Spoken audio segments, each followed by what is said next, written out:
Tema kita hari ini adalah ketaatan membawa pengenalan yang benar kepada Tuhan. Jadi kalau orang taat kepada Tuhan, dia akan lebih mengenal Tuhan. Tapi saudara-saudara, memulai khotbah ini, coba mari kita renungkan dulu saudara.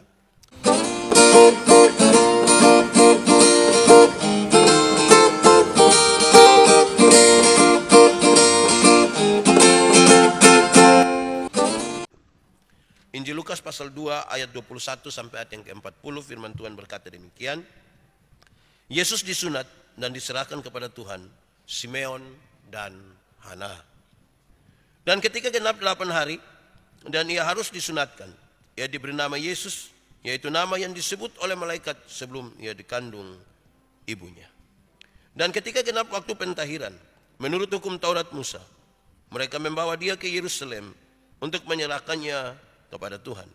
Seperti ada tertulis dalam hukum Tuhan, semua anak laki-laki sulung harus dikuduskan bagi Allah. Dan untuk mempersembahkan korban menurut apa yang difirmankan dalam hukum Tuhan, yaitu sepasang burung tekukur atau 2 ekor anak burung merpati. Adalah di Yerusalem seorang bernama Simeon. Ia seorang yang benar dan saleh, yang menantikan penghiburan bagi Israel. Roh Kudus ada di atasnya. Dan kepadanya telah dinyatakan oleh Roh Kudus bahwa ia tidak akan mati sebelum ia melihat Mesias, yaitu dia yang diurapi Tuhan. Ia datang ke bait Allah oleh Roh Kudus. Ketika Yesus anak itu dibawa masuk oleh orang tuanya untuk melakukan kepadanya apa yang ditentukan hukum Taurat, ia menyambut anak itu dan menatangnya sambil memuji Allah. Katanya, sekarang Tuhan, biarkanlah hamba-Mu ini pergi dalam damai sejahtera sesuai dengan firman-Mu. Sebab mataku telah melihat keselamatan yang daripada-Mu, yang telah Engkau sediakan di hadapan segala bangsa, yaitu terang yang menjadi penyataan bagi bangsa-bangsa lain, dan menjadi kemuliaan bagi umat-Mu Israel. Dan bapa serta ibunya amat heran akan segala apa yang dikatakan tentang dia. Lalu Simeon memberkati mereka, dan berkata kepada Maria, ibu anak itu, sesungguhnya anak ini ditentukan untuk menjatuhkan atau membangkitkan banyak orang di Israel, dan untuk menjadi suatu tanda yang menimbulkan perbantahan, dan suatu pedang akan menembus jiwamu sendiri, supaya menjadi nyata pikiran hati banyak orang. Lagi pula di situ ada Hana, seorang nabi perempuan, anak Fanuel dari suku Aser. Ia sudah sangat lanjut umurnya. Sesudah kawin ia hidup 7 tahun lamanya bersama suaminya, dan sekarang ia janda dan berumur 84 tahun. Ia tidak pernah meninggalkan bait Allah, dan siang malam beribadah dengan berpuasa dan berdoa. Dan pada ketika itu juga datanglah ia ke situ dan mengucap syukur kepada Allah dan berbicara tentang anak itu kepada semua orang yang menantikan kelepasan untuk Yerusalem. Dan setelah selesai semua yang harus dilakukan menurut hukum Tuhan, kembalilah mereka ke kota kediamannya, yaitu di kota Nazaret di Galilea. Anak itu bertambah besar dan menjadi kuat, penuh hikmat, dan kasih karunia Allah ada padanya. Demikian firman Tuhan. Berbahagia setiap orang yang mendengar firman, memelihara dan melakukan dalam hidup setiap hari. Shalom. Sekali lagi, shalom. Tema kita hari ini adalah ketaatan membawa pengenalan yang benar kepada Tuhan. Jadi kalau orang taat kepada Tuhan, dia akan lebih mengenal Tuhan. Tapi saudara-saudara, memulai khotbah ini, coba mari kita renungkan dulu saudara. 24 gereja, 25 gereja, ini hari 26 gereja. 31 gereja, tanggal 1 nanti gereja, tanggal 2 gereja. Itu berarti nanti dalam kurun waktu kurang lebih 1 minggu ini gereja 6 kali. Apa sih yang saudara pikirkan? Ini hampir setiap hari kita sudah ada di gereja ini. Baik kok, yang lain susun tahan lah. Saya membayangkan kalau kita bergereja saja, dari tanggal 24 sampai tanggal 2 kita hitung-hitung mau pakai pakaian apa, karena kami yang berkhotbah ini mau khotbah apa dan seterusnya. Bagaimana nanti kalau kita seperti Simeon dan Hana? Simeon dan Hana itu tetap tidak meninggalkan bait Allah, dan Hana waktu itu berumur 84 tahun. 1 minggu dibandingkan dengan 84 tahun ini, wih kejauh betul. Tapi itu bahan perenungan saja untuk kita renungkan. Kira-kira seperti apa. Ini belum tambah Natal ini, Natal itu. Wih, Banyak betul ini ibadah-ibadah.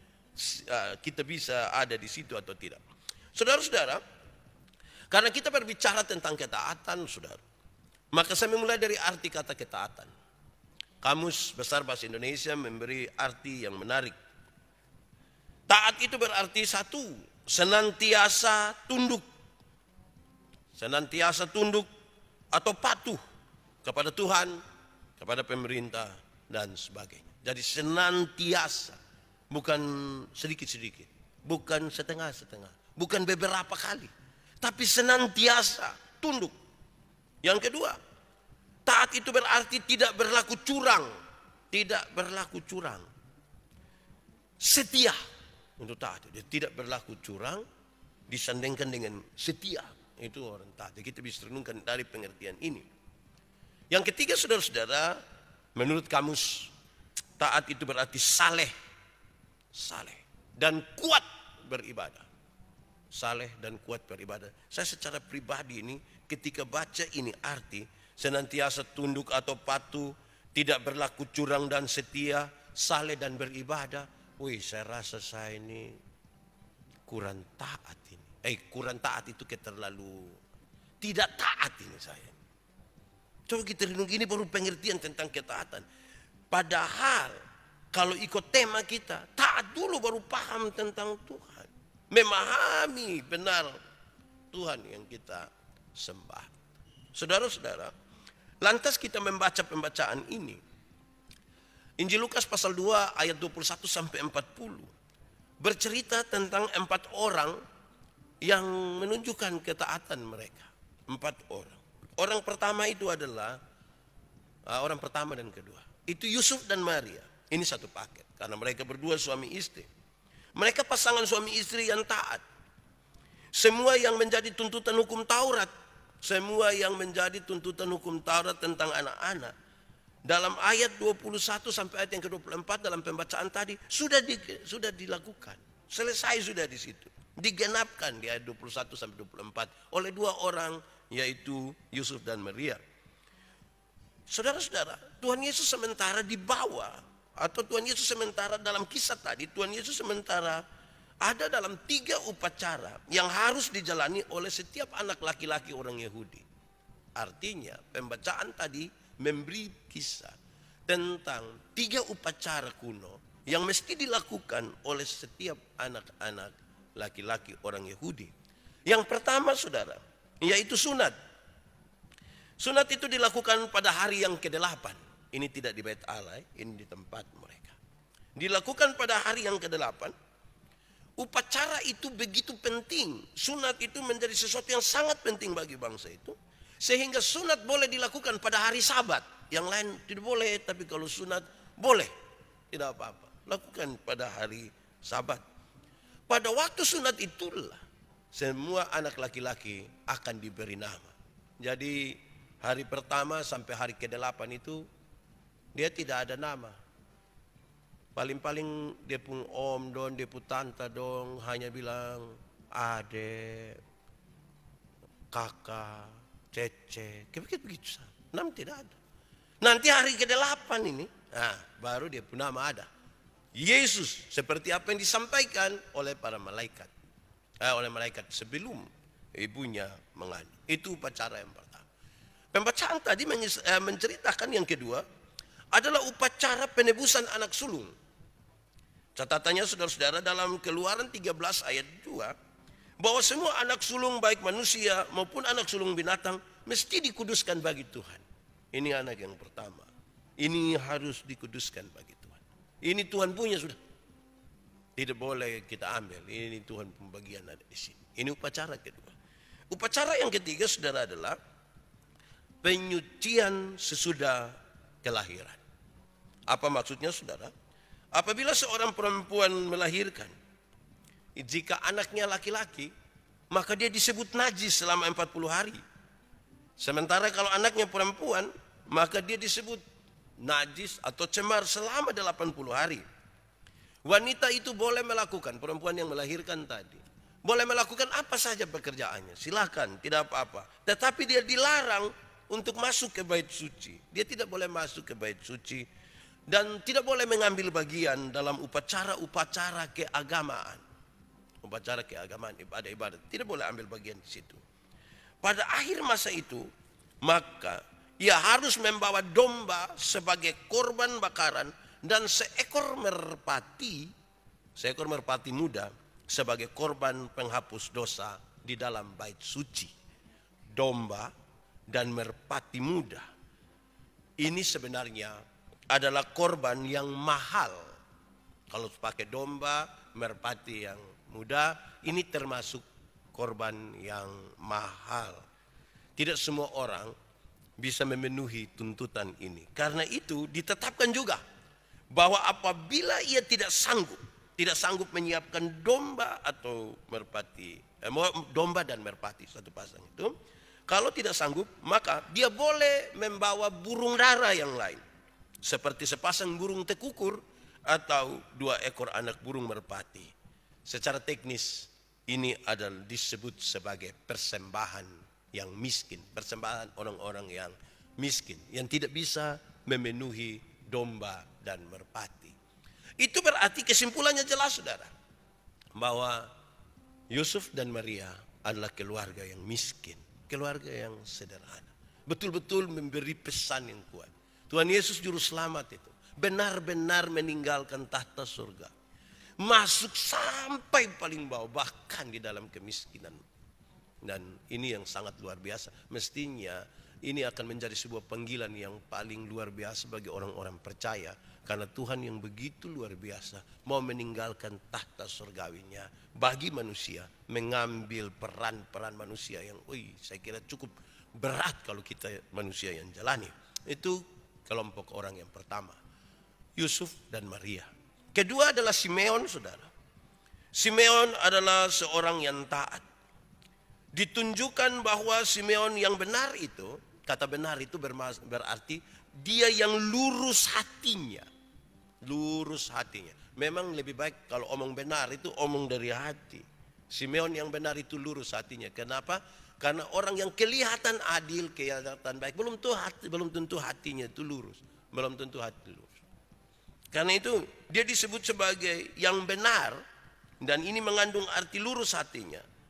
Dia setia kepada Tuhan Allah dan penuh dengan Roh Kudus, sambil menanti dengan iman, penuh kesabaran dan kerinduan yang besar atas kedatangan Mesias. Ketika melihat Tuhan Yesus masuk, dibawa oleh kedua orang tuanya, maka Simeon mengungkapkan hal-hal yang hebat ini. Tuhan Yesus membawa penghiburan bagi umat Allah. Dia membawa penghiburan bagi umat Allah. Kalau kita baca tadi, sekarang Tuhan biarlah hambamu pergi dalam damai sejahtera karena 1, 2, 3 dan seterusnya. Saya coba untuk menarik kesimpulan begini. Dia mengungkapkan hal-hal ini. Tuhan Yesus membawa penghiburan bagi umat Allah. Dia ini yang dibawa oleh orang tuanya. Dia ini sudahlah yang disebut Mesias, yang membawa penghiburan bagi umat Allah. Supaya setiap orang yang sementara berada dalam duka cita, supaya mereka yang bersedih hati, sekarang mereka kalau mau mendapatkan penghiburan, penghiburan itu hanya pada Allah saja. Hanya dekat Allah saja aku tenang, karena dialah keselamatanku, dan seterusnya. Saudara-saudara, diungkapkan dengan baik oleh orang yang benar ini. Mesias itu dialah yang membawa penghiburan bagi umat Allah. Kedua, saudara-saudara, Tuhan Yesus adalah keselamatan Allah yang dari Allah. Keselamatan yang dari Allah. Keselamatan yang Allah kerjakan datang dari Allah. Kenapa saya harus menegaskan Allah, Allah? Karena yang sejati itu hanya memang dari Tuhan Allah. Tidak ada yang dari manusia. Supaya setiap orang yang butuh selamat, setiap orang yang merindukan keselamatan, dia hanya bisa mencari keselamatan itu dari Allah saja. Dia hanya bisa terima itu dari Tuhan Allah. Tidak ada satupun yang bisa menggantikan keselamatan yang dikerjakan oleh Tuhan Allah. Dan di dalam diri Tuhan Yesus Kristus itulah kita melihat keselamatan yang dari Allah. Nanti dalam perjalanannya kita membaca, kita menemukan kisah bagaimana keselamatan itu dikerjakan dengan penuh cinta kasih. Dan itu hal yang mestinya paling menggugah kita orang-orang percaya. Ketiga, saudara, Tuhan Yesus adalah terang bagi bangsa-bangsa dan kemuliaan bagi Israel. Terang bagi bangsa-bangsa, kemuliaan bagi Israel.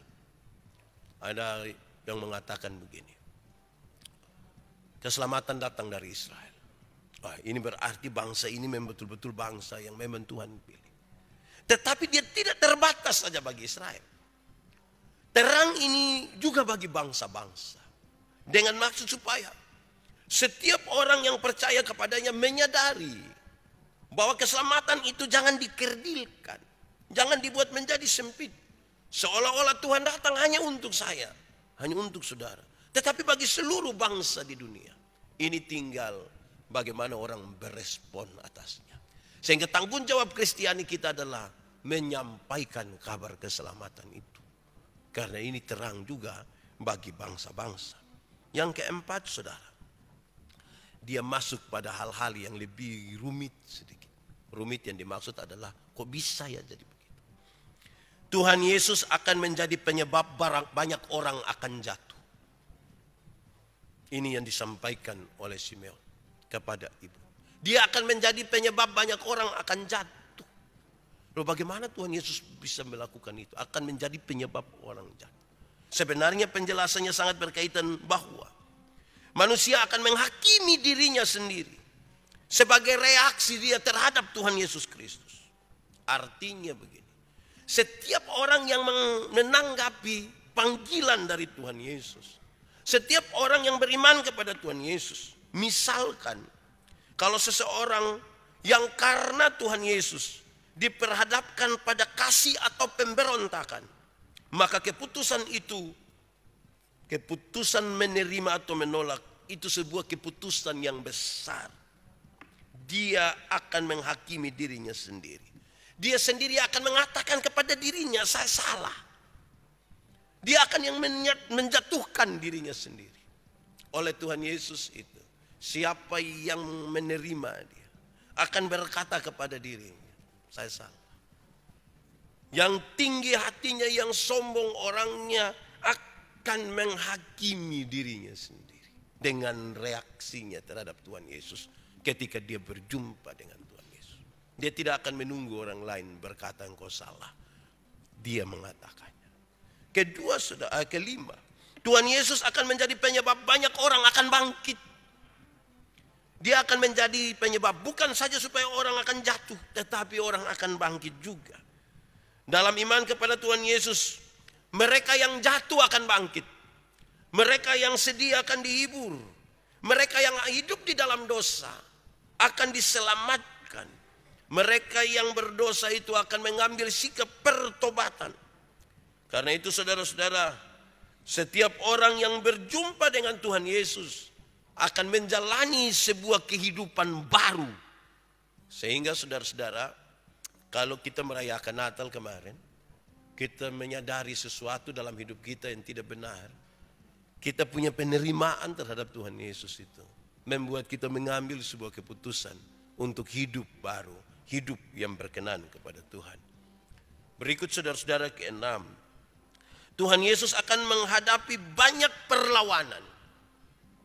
Dia akan menghadapi banyak perlawanan. Dalam urusan dengan Tuhan Yesus, manusia tidak dapat bersikap kompromi. Tidak bisa. Dalam urusan dengan Tuhan Yesus, kita tidak bisa bersikap netral saja. Tidak. Manusia hanya akan memilih untuk berserah kepada Tuhan, atau memilih untuk melawan Tuhan. Hanya itu dua. Tidak bisa netral. Tidak bisa kompromi. Atau tidak bisa kadang-kadang. Dalam urusan dengan Tuhan Yesus, kalau saya dan saudara merayakan Natal, saya kalau pakai tekanan pada perayaan Natal, kita berjumpa dengan Tuhan Yesus. Maka urusan dengan Tuhan Yesus itu urusan memilih, bukan urusan kompromi. Pilihan untuk berserah kepadanya, atau pilihan untuk melawan dia. Hanya itu saja.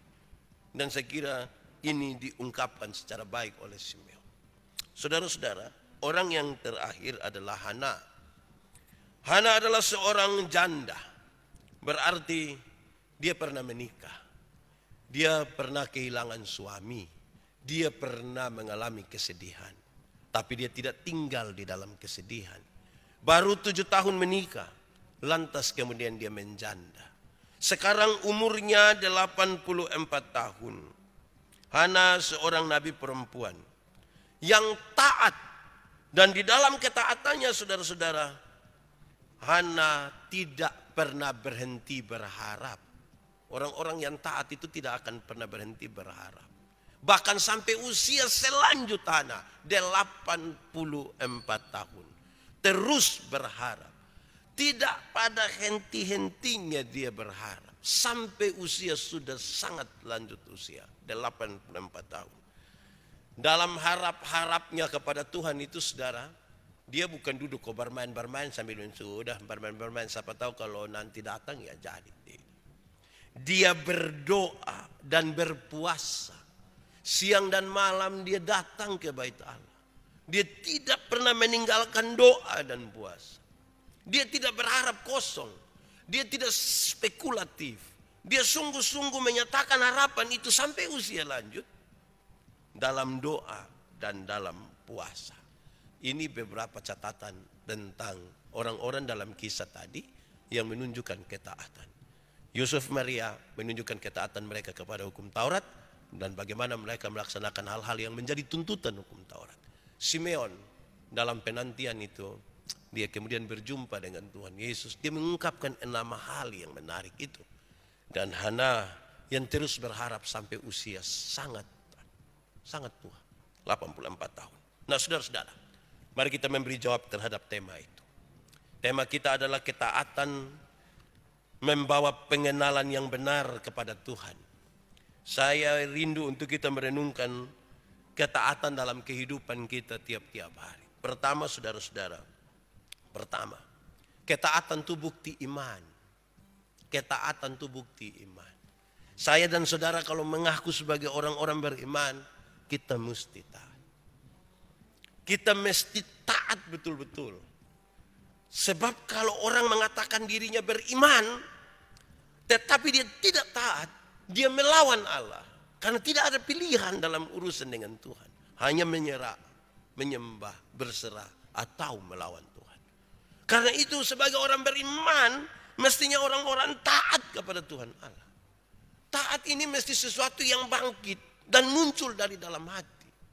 Taat tidak boleh disebabkan oleh orang lain. Taat itu tidak boleh karena sesuatu yang di luar diri. Karena kita orang beriman, saudara-saudara, taat itu digerakkan oleh apa yang diiman. Taat tidak bisa seperti kita naik motor kok. Kadang-kadang orang tanya saya, Pak Pendeta, dia pakai helm kok? Tidak bisa begitu. Taat ini bukan karena ada dia polisi makanya pakai helm. Taat itu sebuah kesadaran bahwa pakai helm. Mau ada polisi kok tidak ada polisi kok pakai helm. Karena kalau jatuh nanti kepala pecah. Dari kita pun diri. Dari kita, oleh kita, untuk kita. Saudara kalau dengan istri kok sepakat sesuatu. Ketika kita mau setia terhadap itu barang mesti dari diri dan dari luar. Ada istri-istri yang tidak suka lihat dia pun suami merokok. Dia bilang ingat. Tidak boleh merokok di dalam rumah. Memang bab tua tidak merokok dalam rumah. Di luar dia gas. Pas lagi 200 meter mau masuk rumah dia berhenti. 2 batang, itu turun dia cuci tangan, cuci muka, kumur. Dia istri tanya, Bapak kok kenapa sampai begitu? Soalnya dari luar tahu ini virus ini.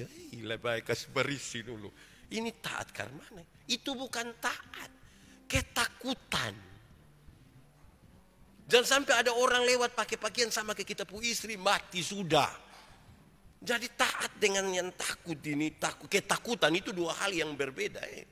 Jadi orang beriman itu taat. Supaya dia tahu bahwa, memang kita tidak lihat sesuatu. Seperti Tuhan ada di sini. Tapi kita tahu bahwa Tuhan ada dan mesti taat. Bukan karena orang melihat atau tidak melihat. 24 Desember kemarin, Ko Paul bilang begini, corona itu kita tidak lihat. Tidak lihat. Tapi orang meyakini bahwa dia ada. Kemudian beliau coba bandingkan. Tuhan juga kita tidak lihat. Tapi betapa sulitnya orang meyakini bahwa Tuhan itu ada. Sepertinya orang-orang, termasuk orang percaya, mencari sejumlah alasan untuk menemukan jawaban. Memang Tuhan itu ada. Dia akan lebih cepat percaya bahwa corona itu ada daripada dia percaya bahwa Tuhan itu ada. Karena itu saudara-saudara, dalam ketaatan kita merenungkan, kalau saya secara pribadi merenungkan tentang dosa, saya bayangkan begini. Pendeta Yandi mungkin bisa bertahan untuk tidak melakukan dosa-dosa yang saudara bisa lihat. Saya bisa bertahan. Tetapi saudara tidak tahu apa yang saya pikirkan dan apa yang saya rasakan. Mungkin penuh dosa. Mungkin. Jangan bilang mungkin. Pasti penuh dosa. Kok ini pikiran ini liar Bapak. Dia bisa, kadang-kadang mau tidak ada pikiran juga. Mau ke mana kalau pendeta tidak ada pikiran. Jadi ketaatan itu bukti dari iman yang mempengaruhi begitu kuat sampai apa yang kita pikirkan dan apa yang kita rasa. Dia bukan soal apa yang saudara lihat. Dia bukan soal itu. Dia sudah lebih kepada hal-hal yang digerakkan dari dalam.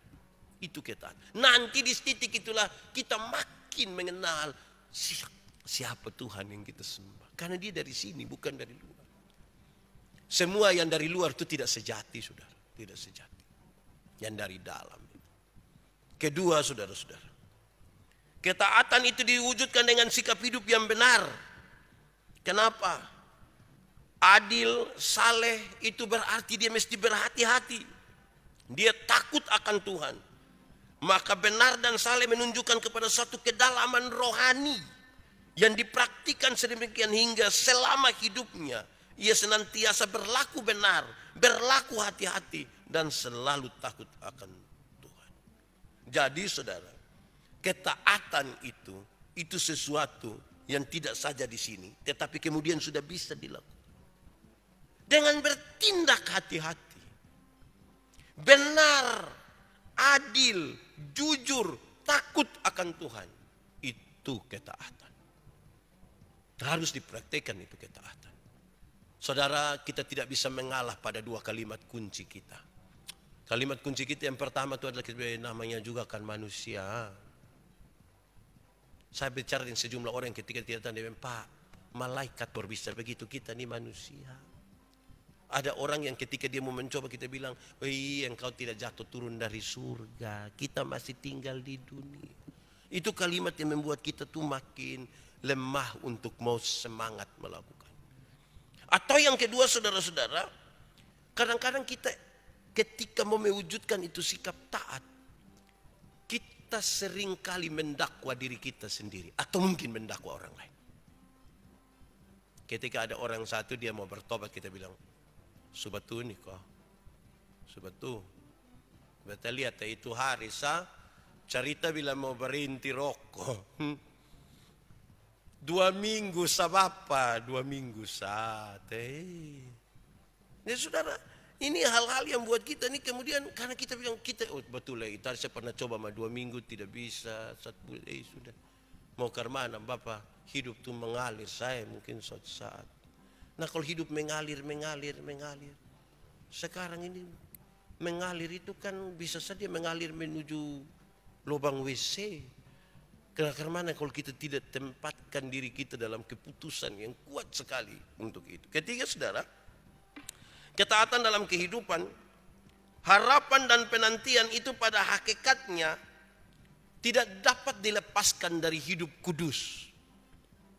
Harapan dan penantian itu pada hakikatnya tidak boleh dilepaskan dari hidup kudus. Saudara lagi berharap sesuatu nih. Saudara lagi menantikan sesuatu. Ini dia satu paket dengan kehidupan yang kudus. Kecuali kalau yang saudara harap itu harap dari setan. Atau harap dari manusia. Kalau harap dari Tuhan, syarat utamanya hidup kudus. Tuhan yang kita sembah itu kudus. Mesti datang kepadanya dalam kekudusan. Berkali-kali saya bilang pada saudara, yang kudus tidak dapat bersatu dengan yang tidak kudus. Yang terang tidak bisa bersatu dengan yang gelap. Jadi kalau kita sementara berharap kepada Tuhan, berharap tentang apapun juga. Karena iman itu membuat yang tidak mungkin menjadi mungkin. Dalam berharap tentang apapun juga, mestinya kita menjaga kekudusan hidup. Syarat utama ada di situ. Kalau kita tidak mampu menjaga kekudusan hidup, ini harap harapan yang sia-sia. Kecuali kalau kita berharap bukan kepada Tuhan. Tapi kalau harapan itu kepada Tuhan, menjaga kekudusan hidup itu syarat. Tidak boleh dilanggar.